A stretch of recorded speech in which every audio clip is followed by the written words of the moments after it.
So thank you everyone for making the time to be here at the first Energy Career Blueprint. And it looks like there are quite a number of people on the call. So it's 9 o'clock and we are going to officially start with a very short prayer. Let's commit the entire event into God's hands in 30 seconds. We pray for very good internet connection and all the speakers here as well. In Jesus' name, amen. Amen. Okay, so before we actually start, let's just go through a little bit of the technicalities. As you can see, you're probably all used to the Zoom technology, so I wouldn't go too much into that. But with the exception of our speakers, I'll kindly ask that all of you put your microphones on mute and your videos can be on. You can also use the chat box as well. Send in your questions so that we can be interactive. At the end of the conversation, there will be like a 15 minutes where we will take some questions from each and every one of you. Now let's proceed. I'd like to introduce myself to you. I am Amma Osei Sarpong, and I'll be the moderator for today's ECB event. Very shortly, I would introduce my speakers to you. We have 3 amazing resource persons, but as you can see, the audience that are joining us are from a wide range of educational background, wide range of schools. We have people from the University of Ghana, from KNUST, from Maritime Academy. The list goes on and on. And there are also different backgrounds in terms of education. So some of them are very focused on the technical side. So petroleum engineers, geoscientists, geologists. But the good thing is we also have a number of non-technical people.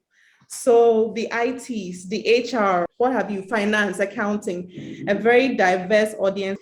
So I'd like to proceed with the introduction of our amazing speakers. First is Emmanuel Kpogo, and he is a liquid fuel products coordinator at BOST, and as well a professional member at the Institute of Energy Security. So give it up, just give a wave or give a snap. And our second speaker is Kofi Twum Ampofo Aggrey, Policy and Planning Officer, Exceptions and Gold Exports at the Mineral Commission of Ghana. And finally, an amazing power woman is Gabrielle Acquah. She's Senior Petroleum Engineer in Wells, Reservoir, and Facility Management Team at Tullow Oil. Powerhouse that we have here. Basically, let me just give a little bit of introduction as to why this program is important in the first place. I believe that a lot of us are very curious about the oil and gas industry. Our speakers have their different, unique, individual journeys that, brings a lot of value into the conversation today. Many of us are curious. We don't know where to focus in terms of the industry. This is a personal experience that I had myself. I wasn't sure where I wanted to fall, who to talk to, which side of the industry to focus in. And that's why I believe these conversations are very, very important, and it would kickstart the conversation, probably help you now and make future decision as to whether a career choice in oil and gas is really one that you want to pursue. So let's proceed now. Allow me to be a little biased so that I can start with Gabrielle, who is the female oil and gas lady in our midst. So Gabrielle, actually, when you look at the oil and gas energy sector, you notice that females have a very low representation. I saw a report by the Petroleum Commission in 2019 where it gave a statistic that the representation of women in the industry is very little, about 22%. So I'm very curious to know what intrigued your decision, what really made you decide to pursue a career in the oil and gas industry? Okay, well, hi everyone, good morning. So I guess for me, very early on, I knew that I wanted to do science-based stuff. Like I've always been really good at science and mathematics. And when it came down to trying to decide on what courses to take or what course to consider for university, I didn't know that engineering was the path I wanted to go to, but it was just a question of, what did you want to practice? And to be fair, I wanted something a bit different from the, standard civil, chemical, mechanical, electrical. So I was actually gearing, I had biomedical engineering and aerospace engineering in my focus at first. But at the time, so I went to KNUST, right? And they didn't have a biomedical engineering program at the time, but they did have aerospace. But then I was advised. So I think my dad and I just had a career conversation, and he said, I think that at this particular point in time, the airline industry is a bit topsy-turvy. So in terms of, you need to sort of consider that. And I had also been doing some reading and chanced upon the whole petroleum engineering prospectus. And then I also remember that a friend of mine did say, oh yeah, my auntie's a petroleum engineer and she has a private jet. So I was like, okay, why not? Because obviously I will I'll be able to get enough money to buy my own plane and fly it so I can tick all the boxes, right? Fair enough. Yeah, but no, honestly, so I think just the prospect of that sort of interested me. So that course was actually being offered at KNUST at the time. It was very, very new. It was still under the chemical engineering faculty. And this was in 2006. So yeah, that's basically where I started. And there were a lot of people who thought I was crazy for making that move because Ghana hadn't found oil at the time. Okay. And so the question was, okay, but if you do this, I think GMPC was the only established oil and gas company at the time. You're only limited to GMPC. If not, you'll have to work outside the country. What are you going to do? And then you should have just stuck with chemical engineering, everybody telling you that you've made a mistake. And then in 2007, Ghana found oil. Then all of a sudden, the conversation people, oh, how did you know? You're so lucky. And I was like, well, it wasn't really luck. It's just the interest that I had for it. So yeah, that's basically how I ended up there. So after Ghana found oil, did you feel like the industry was going to be so saturated? Now, a lot of geoscientists or a lot of geologists were going to be in the industry. And did you feel like that is going to affect your place in the industry? No, not at the time, because, like I said, we were some of the first. I think my batch were the third, right?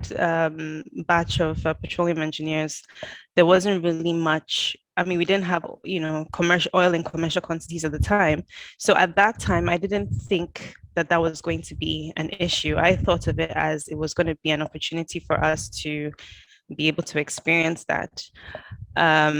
So yeah, at the time, I mean, that was 2006, it's ages ago. So, I mean, if anything at all, definitely wasn't as saturated then as it is now. Okay. Yeah. So let's move to Kofi. Actually, Kofi and I have a similar background in earth science and also from the University of Ghana.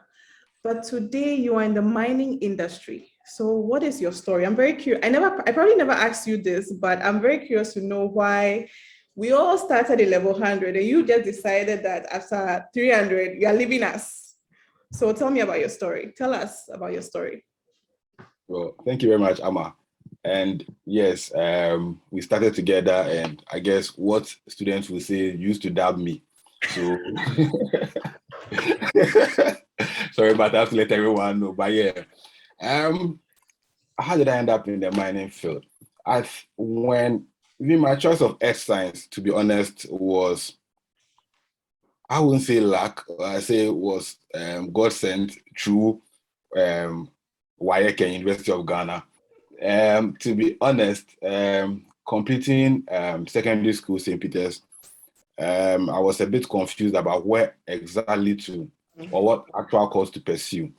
And as usual in the Ghanaian setting and community, your father will bring this, your mother will bring this, your father wants you to do this, your mother wants you to do this. And to be honest, I was quite confused, but I think my dad wanted me to pursue actuarial science. Okay. Because you're about to complete your grades, you are getting good grades and stuff like that. And my mom wanted me to also pursue computer science. But all those things I could not really relate. I wanted something that I could actually find practical. And what happened was my mom used to work with GMPC. So I wasn't new to the whole petroleum sector and the whole, because I actually even grew up at GMPC flats. So, I mean, I knew lots of geoscientists. I've seen that they were making money. You see the cars they drive. So I chose actuarial science as the first course, to be honest. Then I don't remember what I chose as the second course, I'll be honest. But I happened to get earth science. And I remember anytime I told somebody that, oh, what course did you get? Oh, I go earth science. The person looks at you some way. Why? I'm going to do some construction kind of thing, some mud works, clay works, earth science. So I started saying I was studying geology. And even that one, the next thing they'll say is that geography. Oh, okay, I know. Then don't wait for you to explain what actually you are doing to them. Then they start jumping to conclusion. Then they will start saying whatever it is they know about the course.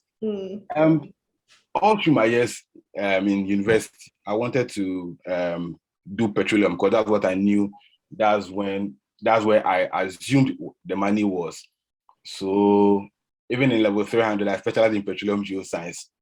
And so I completed with petroleum geoscience as my specialty. Then we got to national service posting. And Ghana, there's this bit of connection. If you are going to be real, everybody tries to connect themselves somewhere. I tried connecting myself to GMPC or Tamari Refinery at that time because I felt there were lots of business opportunities in Tamari Refinery. I wanted to go into BOC, bulk oil distribution, those kind of things as a side business at some point. Fortunately, I didn't get any of those opportunities. I was posted to the Minerals Commission. And with a petroleum geoscience background, I remember telling my mom that she should try all that she could to make sure that I got one of these oil industries. I remember I had another colleague who was also trying to go to Tullow, and then we had all been posted to Minerals Commission. And we always spent the evenings talking about what we were going to do at the Minerals Commission. But the Minerals Commission was truly God sent. I'm not going to lie. When I got to the Minerals Commission, I was hardworking. I put in the extra effort. Because I actually didn't major in more than in geology and mineral exploration, those kind of things, I had to actually go the extra mile to able to study, to able to fit myself into the Minerals Commission setting, because I also played in the monitoring and evaluation department.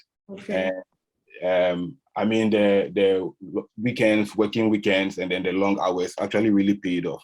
And I think that is what set myself apart from the rest of my colleagues, that nobody even really asked what I actually specialized in anymore. It's like, oh yeah, Kofi is here, Kofi can do the job. And then Kofi actually did the job. And that's how come Kofi has got this far. So I think mine getting into where I am right now is God sent. I'm sure some people will say it's luck, coincidence. I would say it's God sent. And hard work, and then being willing to learn. I think that's what has maybe get to this far. So that's it, Tama. Awesome. I mean, your story is very inspiring, and I can actually relate in terms of our parents pushing us to do certain career opportunities. My dad wanted me to be a farmer. In fact, in Motown, actually Motown Secondary School, I actually studied Aggrey, hoping that I would please my dad, to achieve his dream. And for some reason, I don't know, it just happened that once I got to the part of applying for a course in the university, earth science happened to be the course, because also like you, Kofi, I had an uncle in the industry. So he was a geologist, he was working in Acquah mines or something like that. So he was like, this is a booming industry. I don't know what you want to do. And I was very confused, in fact. So it's almost like there's this strong confusion among young people in trying to carve out a career path for ourselves. That's true. I'm going I'm going to switch over to Emmanuel Kodo and Kpogo. He is in the downstream sector, but also in the Institute for Energy Security. So I'm very curious to know what Emmanuel's journey to this industry is. Thank you, Amma. Can you hear me? Yes, I can hear you loud and clear. Yeah, sure. Thank you. So I like this panel. It's a good mix. You have the technical people. I am not the so technical person on the panel. And I'm sure that I'll be speaking to everyone who is online today, who is not studying petroleum or any of the earth science programs. So I studied politics at the University of Ghana first, and after national service, I started work, and I wanted to take a professional program. I wanted to do my master's and then proceed. And then I had to speak to a couple of people who were already in industry, and I got some very good advice. And it was like, I wanted to do public administration, continue with public administration. So I remember someone, a friend, asking me, so after public administration, what are you? What do you call yourself? And so we sat, and then because I was already working, the person sat with me, went through some processes and was like, okay, so if you do procurement, logistics, supply chain, then you become a logistician. Then you can say you are a professional logistics or supply chain professional. So yeah, so that was it for me, and I have to make that decision. And then I landed in BOST. I realized immediately when I got to BOST that apparently in every petroleum company or industry, you have these other professionals who did not study petroleum, chemical engineering, mechanical, electrical. I mean, all these things, upstream, downstream, midstream, like you need these professionals, the core technical people. But apparently, when you look at the value chain in upstream, midstream, downstream, you would need the logistics, supply chain, marketing, audit, finance, public relations, communications, all these group of people there, right? So fortunately, I found myself there and I started practicing my logistics. And interestingly, per the job we do at BOST, even the logistics and transport is core to our activities because we do transport by bulk road vehicles, transport by barges, which is on the Volta Lake, which is currently what I do. And we do transport by pipeline, which I have done for some time also. So basically that is my story. So I came from the art background, and then transitioned. And because I found myself in the petroleum industry and I like continuous professional development, I met Amma in a class, in a petroleum class, and she became my mate, very smart and prim and proper. That is how I call her.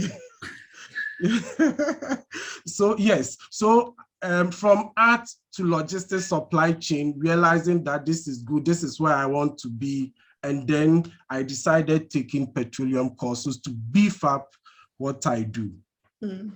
But you are right, and you're actually representing the large percentage of people who are interested in the oil and gas industry but don't have a background. So I like the fact that our panel is so diverse. You have Gabrielle, who is in the core technical aspects, she's in the upstream industry. Kofi, who started with an oil and gas background but decided that mining is his route. So it lets you know that you can start in the oil and gas industry, but you also have the option to divert if you want to. And then you have Emmanuel, who started with an arts background, but now he's playing a key role in the oil and gas industry. So I'd like us to go back to Gabrielle. In the oil and gas upstream sector, as Emmanuel has mentioned, the value chain is large.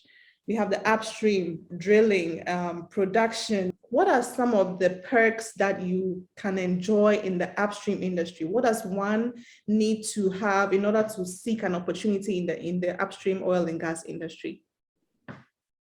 So I think just building on what Emmanuel said, I think there is a very big misconception that if you didn't study petroleum engineering, there is no place for you in the upstream industry.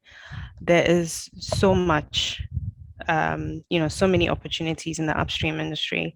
Um, because even though, yes, there is technical, so you have the petroleum engineering, you have wells, but then you also have people who with backgrounds in chemical, mechanical, civil. I mean, one of the engineers, the petroleum engineers I have in our team now was a geologist. You know, she did geomatic engineering and then she did an internship or did some years as a geologist, and now she's a petroleum engineer. You have people who did civil, who are still working, very much into the technical space. So I think it's just more of the capabilities, or let's say what you've already experienced or what you already have. And as Kofi mentioned, the willingness to learn, right? Because some companies will hire you for a particular role, right? But you're not expected to know everything about that role. So maybe let's say, okay, you look at a job description and they say, okay, you must be able to do X, Y, and Z, right? You say, okay, even though I didn't do petroleum, I did chemical, I did, civil, I did something, let's say way off, but I know how to use this, I know how to do this, I know how to do this. It's still an opportunity because companies will train you, right? And expose you to the information that they need you to learn to be able to do the job that are hired for. So I think that that there is opportunities. And even when we say upstream in a company, let's say for example Tullow does not just consist of technical folks. There's HR in Tullow, there's finance in Tullow, there's logistics in Tullow, there's EHS in Tullow, there's like so many departments, right? But they're still upstream.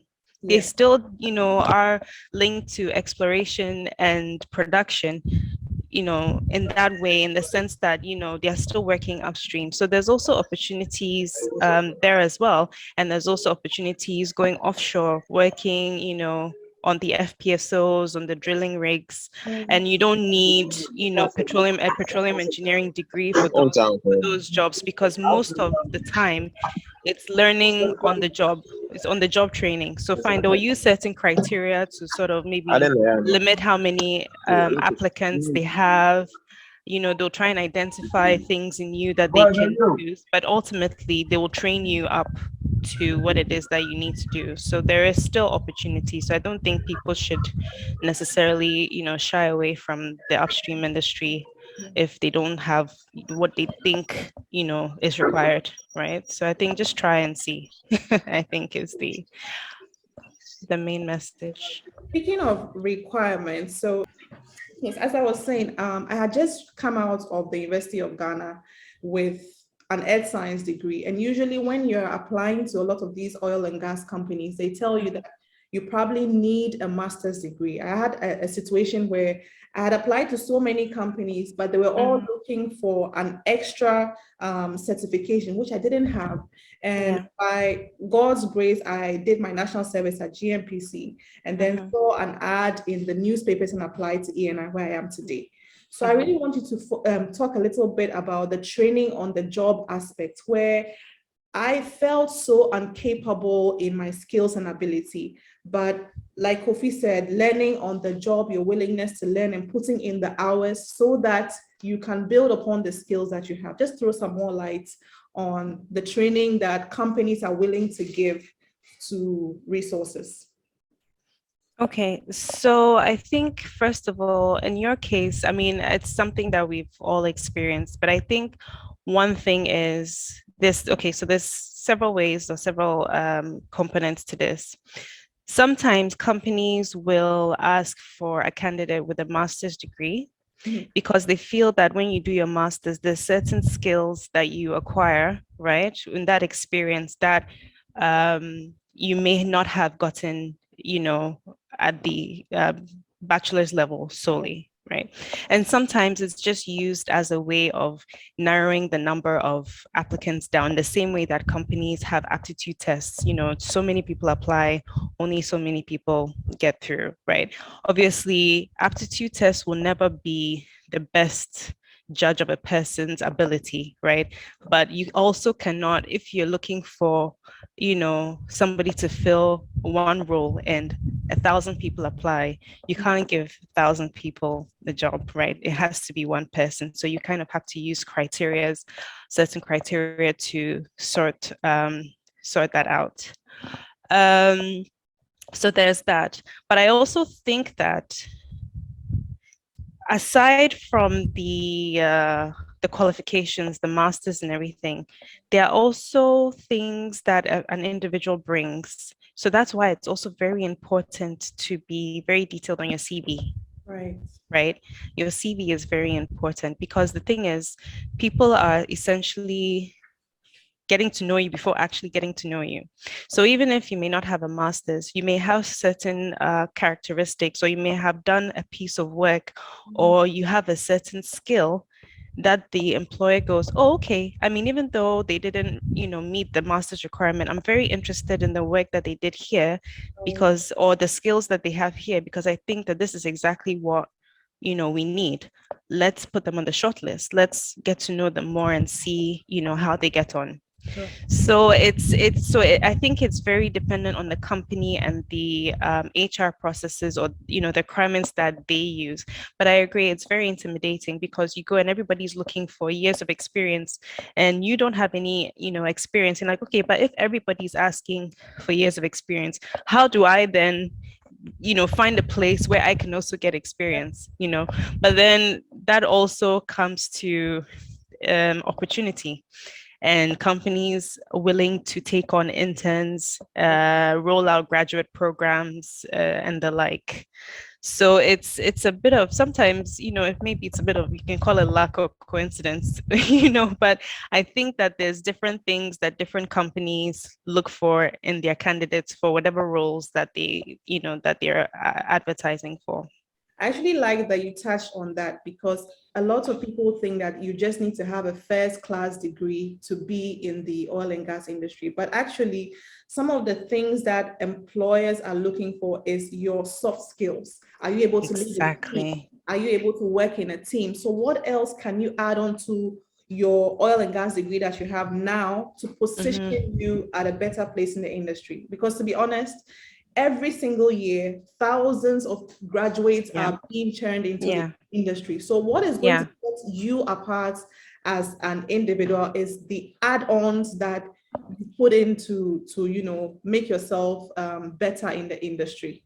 You've hit the nail right on the head. It's more like, that's one thing that I learned when I joined the workforce, is how important soft skills are. Sometimes it's even more important than what you know, because they will tell you that in terms of knowledge, the company can always teach you, send you on training courses, on conferences, give you manuals and books to teach you what it is that they need you to know. But things like, your character. Can you hear me still? Yeah, I can hear you now. We lost connection for a bit. Okay. Yeah, so all those things cannot be taught, really, and so those are the kind of things that sometimes make the difference, in whether you get hired or not, versus somebody who has, let's say, more education, or is, more. And also, I think that the schools, the curriculum, they really need to touch on these things. Like, I know we are very focused on technical, but they also need to incorporate things like presentation skills and effective communication, all those things, because I tell you, those can, that is the difference between whether you get promoted or not sometimes. It's not just solely about what you know. Awesome. Yeah. Okay. Kofi, still with us in the mining industry. I found that listening to your journey, having that earth science background, you're able to apply some of the skills that you have learned in oil and gas in another sector, that is the mining industry. For those who have decided that, I'm tired of the oil and gas, or this is not the path that I actually want, what are some of the skills that are transferable for your industry? It's your question, they're more than essay type. To be honest, I think University of Ghana did well in that regard, because in as much as I specialized in level 5 in petroleum geoscience, I think level 100 to level 300, we all did the same kind of courses. And as a result, what I actually really lacked was the field experience in terms of mapping and in relation to geology. And that is what I really lacked. Aside that, in terms of educational capacity building, I think I'll give the credit to University of Ghana, the Earth Science Department, and our lecturers there, who actually brought us to a certain level that even though we all specialized in level 400, we all had the same kind of background, or we could all fit anywhere. So I won't take that credit for myself at all. Aside the fact I was a good student, after that I was it by myself. But aside that, I think I give the credit to the lecturers at University of Ghana, or whoever tailored the course to suit that. Now, when I got to the Minerals Commission, I think where I actually really lagged, or where I felt a bit incapable, was maybe when we went on field monitoring visits. But I started with the monitoring and evaluation department. And anytime I went on field monitoring visits, you meet these big geologists, and people that have like 20 years, 30 years experience, and you small boy, you come there, coming to monitor them, following your boss around, or supervisor around. And then I remember they'll pick up a rock sample and ask you, can you see this what's the name? Minerals in it, label these minerals, or they'll ask you which of the mines have you worked in, or they'll ask you how many years of experience do you have. So anytime I went back after, or before I went to the field, I remember I spent the night reading the geology of the area that I was going to, trying to find out what rocks that will be found there, so that even if I don't get the actual rock, I'll be very close. So they say, okay, like, yeah, he's a good student. So, I mean, in terms of transferable skills, I think the bottom line is you should be willing to learn. You should be willing to go the extra mile. And if you have that teachable spirit and the fact that you want to learn and you want to fit in and you want to grow, I don't think anybody can stop you in this world. And you'll be able to fit in. You'll be able to fit into so many areas, because even when we talk about the mining industry, I think the mining industry is very diverse. And when we take our Minerals Commission, like Emmanuel said, we've got different departments and things there. So I know people who did logistics and are working at the Minerals Commission. I know people that did procurement are working at the Minerals Commission. And even aside that, I think there are so many areas that people can fit in. Like in recent times, with the LI 2431 that has passed, there are certain career opportunities for people. If you want to do catering and you want to serve in the mining industry, yes, you can do catering and serve in the mining industry. If you want to go into transport, haulage, and those kind of things, yes, it's allowed for Ghanaians. And those are things that have actually been reserved for Ghanaians to be able to fit inside. So I won't say we should all go and do the hardcore technical courses like geology, we should all go and do the petroleum geoscience, but there are lots of opportunities I won't speak to the petroleum sector, for the petroleum sector course, I don't have so much experience there, but with the mining sector, there are lots of opportunities and there are diverse rules and diverse avenues that whatever expertise that you have, you could speak to whoever it is in the mining industry. The person can guide you. You can talk to anybody at the Minerals Commission, and they will guide you as to what the best way forward is. And I'm sure that you won't be left out. You'll also be able to benefit and make some money out of the industry. Looks like the money is very important. Money is very important. It's very important. Without money, answers all things.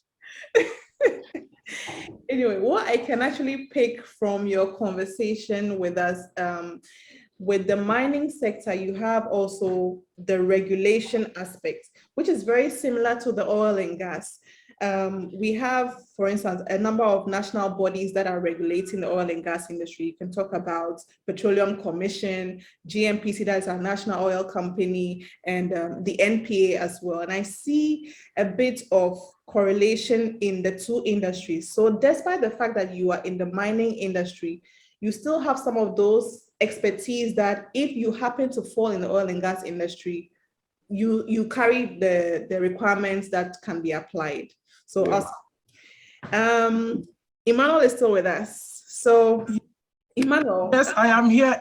Before you ask your question, let me make a quick comment on what Gabrielle and Kofi mentioned. So Gabrielle spoke about something very important on communication skills, the soft skills. And I tell you, recently I was guiding somebody to have an interview with Amazon. You know, they are doing global recruitment, currently filling a lot of spots, over 5,000 vacancies with Amazon. So it's something that everybody online should be looking out for. You Google, you go on LinkedIn, you see all the advertisements in energy, everything, all sectors in haulage and transport and everything. And communication seems to be one of the key things that they are looking out for. So for them, even apart from the Zoom interviews that you have, they give you questions that you must answer by typing an essay. And they will tell you what they are looking at for. They want to see if you can be analytical and logical in your presentation. So I think that as we are going about our schools and learning and all of that, the essays that we are giving, the assignment that we are giving in school, let's sit down and do it ourselves, because that teaches us how to write analytically and logically and present our thought processes on paper in a proper manner.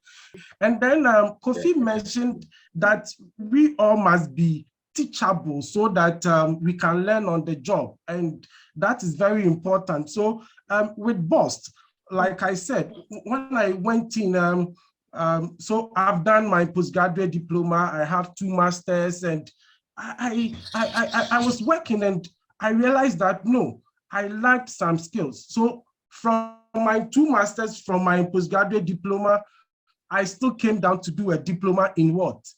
In journey management, and understand that the first degree just gives you foundation to be able to diversify into any area at all. That, so don't kill yourself that I did marketing, so by all means I must stay in marketing. If you realize that there is an opportunity in a certain area now, and even if you must take a certificate course, a training course. So let me give you a typical example. So I did marketing, and then because of the talk of renewable energy and installation and maintenance and all of that, I see that there is opportunity for people who know how to install the solar panel and maintain it and all of that. If there is a certificate course by GIZ and it's free, do it, because that certificate will take you to that renewable energy company for installation and maintenance. But I tell you, when you get there, because of your marketing degree, after 1 year, after 6 months, you'll be pushing to marketing. So, Emmanuel, the question I was actually going to ask you, and it's good you mentioned renewable energy, but before that, let's acknowledge the audience in our midst. So we actually have a large representation of people, so students, graduates, young professionals, national service persons. Probably when you hear the name of your school, you can give us a wave. I know there's University of Ghana, my alma mater, Kofi's alma mater, and Gabrielle as well. No, you didn't. Okay. We have KNUST, Maritime University. There is UMAT, University of Mines and Technology, UCC. I know some people registered from GIMPA, UPSA, Ghana School of Law, Accra Technical University, and also Coventry University in the UK. I think there's about 2 people representing from there. I'm very grateful to all of you who are present. Emmanuel, back to my question. Today, oil and gas companies are beginning to call themselves energy companies. And with this energy transition coming in, I was at a place in my career where I was wondering if the oil and gas sector is going to be valuable in a few years from now. What can you say about the impact of the energy transition or renewable energy on oil and gas careers and on graduates who have spent so many years in research in petroleum geoscience? What can you say about the impact of the energy transition on oil and gas careers? Okay, this is an interesting question, and this is something that I know a lot of people worry about because of the talk of the energy transition, the Paris Climate Accord, and then the big push for renewable energies because of greenhouse issues and the problems related to climate change and rising sea levels and temperatures and all of that. So that should tell us about the possibility of adaptability and transferring your skills from one area to the other. Energy transition and petroleum, yes, there is a cause for concern for all of us, but it is not something that should worry us. Why? Because petroleum is still going to be important. It's been predicted by almost all researchers that petroleum demand is, yes, there's going to be a fall in the demand, but renewable energies cannot immediately meet our energy needs in the next. Renewable energies alone cannot meet our energy demand in the next 50 years. So you realize that BP and EU and all the countries like US, UK, and all of that, they are talking about 2035, 2050, like they are looking ahead, you see. So petroleum, oil, and gas is going to be with us, and it's going to be with us for a long time. And the second point is this. You see, when we talk about petroleum, people only look at the energy bit of it, but petroleum has other uses, right? Like the lipstick you wear, the phones you have, like the paint we use and all of that. So petroleum is not going to just vanish. It's not going to go away.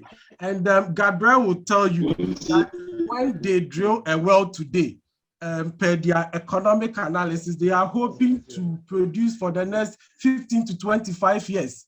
So every single well that Gabrielle has been involved in from 2020 to date is going to be around till 2040. So if you are in petroleum or you are studying petroleum, you shouldn't, worry so much with the energy transition.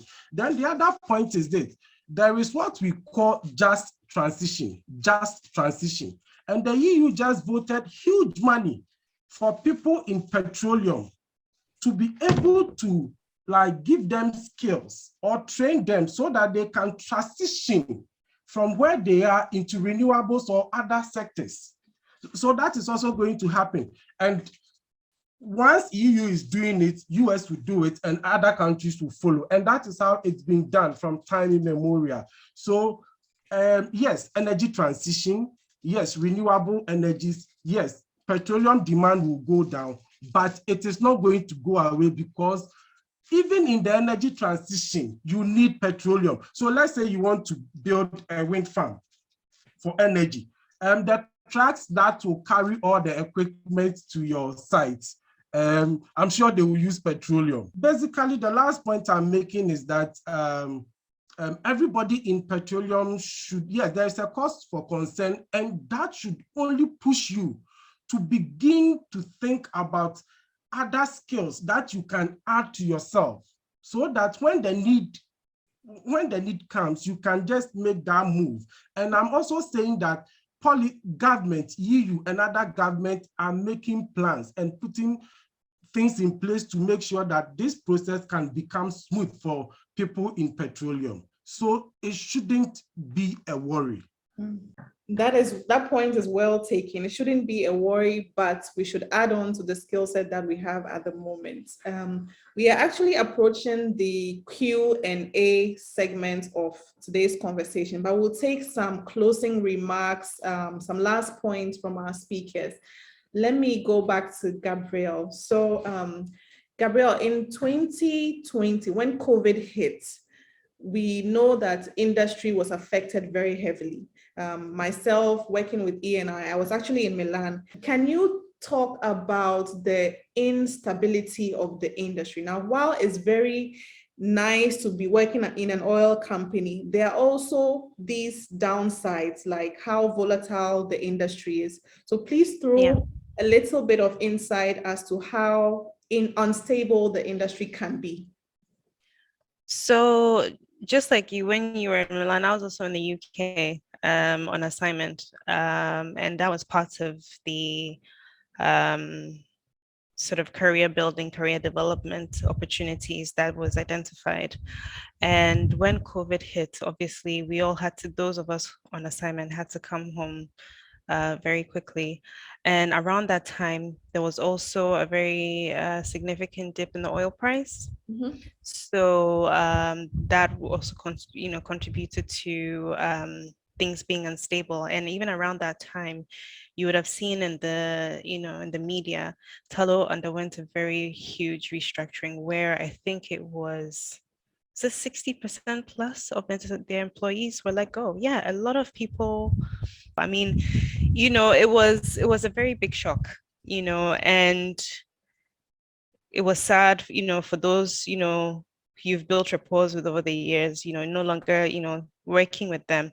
But even for those who remained, it was very unsettling because it's like, okay, what next? Is there another round going? It's COVID did do, and I think it wasn't just Tullow, right? I think Schlumberger, I think there were quite a few companies that had very,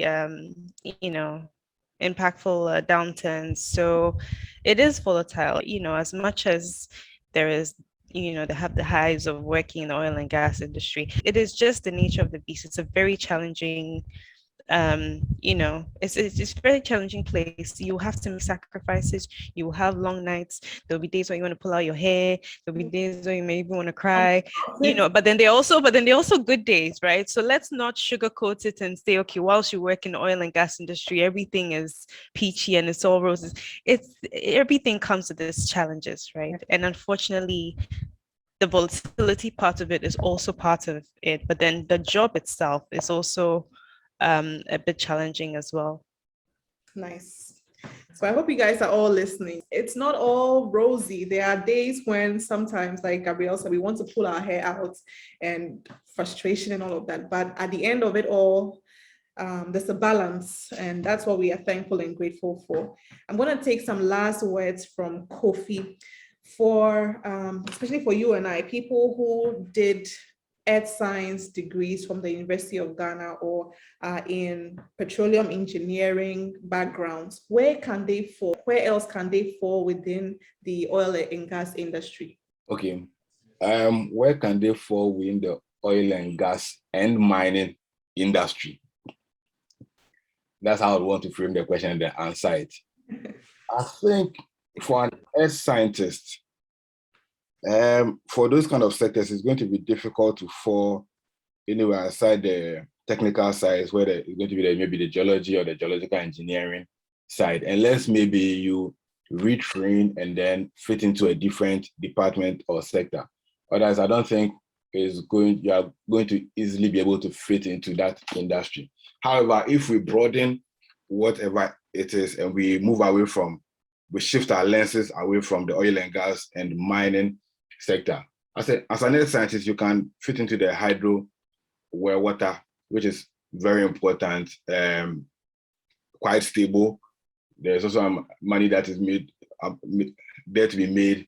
You can also fit into the engineering sector. And so I would say there are a lot of opportunities that if we're able to shift our lenses away from the energy and the mining sector, as much as possible, right?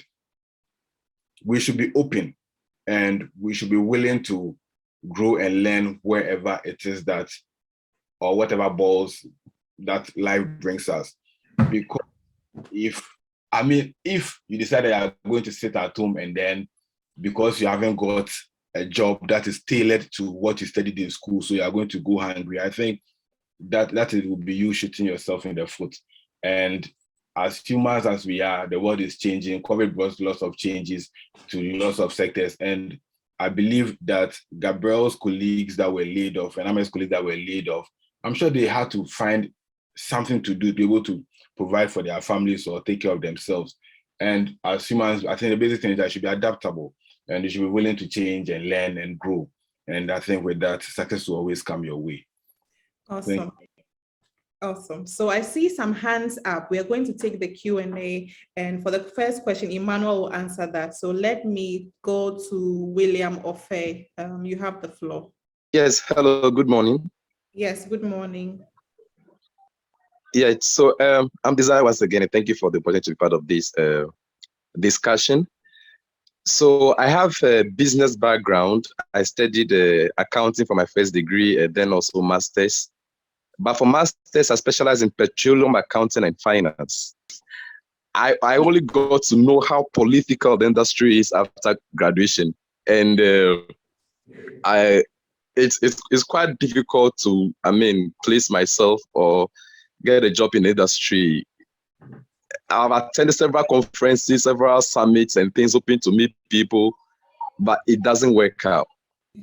I just need a little advice as to the key points to look out for, Okay. and where I could possibly see or find such vacancies, opportunities. Emmanuel will answer your question. So audience, because of the time constraints we have, kindly ask your questions briefly in 30 seconds so that our speakers can delve into the answers rightfully. So Desire, Right, no, answer your question. Yeah, thank you. Welcome. Desire, this is an interesting question and a concern for most Ghanaian youth and for all of us. The kind of political patronage system that we practice, but it is the reality. So I will tell you straight away, and it's unfortunate that I'm saying this, you two make friends. But when you say the industry is so political, I disagree with you, because what people look out is only for the public sector, energy, petroleum institutions. But we have so many petroleum service providers. Gabrielle, like I'm sure your company has engaged over 10, 15, 20 service providers in the petroleum industry, right? Then beyond that, there is another section in Ghana that people are not looking at. That is the oil marketing companies. I tell you, we have left it for people. We think that it is people who went to SHS, couldn't get good grades that should be there. But the people who are managing these stations are making it. If you are a station manager for Shell or for Guel or for Puma, these are respectable international organizations. So with a degree and master's in petroleum accounting, you are managing a total filling station, you do their stock accounting, stock reporting because of your accounting background. Perfect. It's not meant for some small group of people.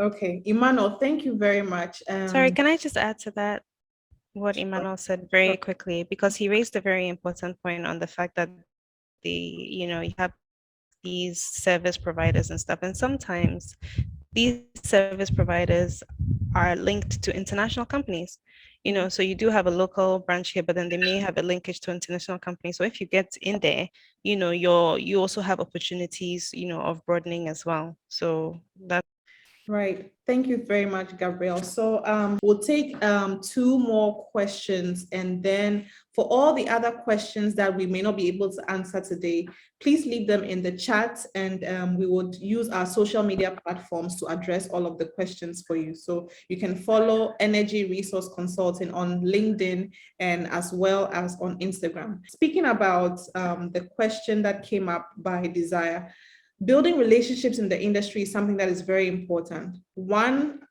other tool you can use is LinkedIn. Use some of these tools to your advantage. So we'll take another question from Gilbert. Gilbert, you have the floor. Okay, thank you very much. Okay, Gilbert, I did Petroleum Engineering, both undergraduate and graduate at Algeria. Okay, my question is, I have an interest in artificial intelligence. So my question is to Gabrielle. So in the future or in this present moment, is there any connection or how we can improve the oil and gas industry with artificial intelligence and machine learning? Okay, Gabrielle, over to you. So the thing about the oil and gas industry is technology will always be, at the forefront, and there are always new, methods of trying to automate things. At the moment, we are very, data driven, IS driven. We have a lot of specialist softwares that we use to create our models and monitor all sorts of things. And even in the subsea side of things, we have machines where we call ROVs, where people on the surface actually use robotic arms to control opening and closing of valves and doing all sorts of things on the seabed, because obviously the conditions on the seabed are not, nobody can actually go there, and operate those machinery and survive because of the amount of water depth that we have. So there are technologies that are being used in the oil and gas industry as we speak, and I'm sure that there will be more as time progresses. Awesome. So Gilbert, I hope your question has been answered beautifully by Gabrielle. So I'll take the last question. Before that, let me just let you know what the ECB program is all about.